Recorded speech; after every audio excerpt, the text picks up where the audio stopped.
रुपए भी लेके जाओगे तो लोग बोलेंगे अरे उसको तो 5,000 मिला, उसको क्या कमी है। आप 50 रुपए लेके जाओगे तो बोलेंगे क्या चिंदीगिरी करती है, 50-50 करके लेके जाती है।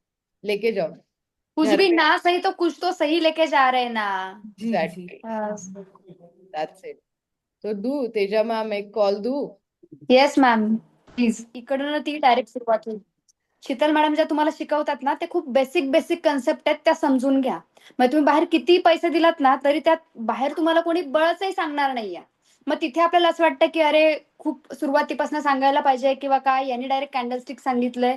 सो डोंट, त्या गोष्टीसाठी म्हणजे हे होऊच नका. तुम्हाला हे खूप सहजासहजी सगळं मिळत चाललंय ना, तर ते समजून घ्या अगोदर आणि मग मार्केटमध्ये जा. आम्ही हे सगळं करून बसलोय अगोदर. मार्केट दररोज आहे आणि तिथेच आहे. म्हणजे मला हे कळायला मला पण उशीर लागला आणि ओव्हर ट्रेड असेल, ग्रीड असेल ह्याच्यामध्ये लॉसेस होतात.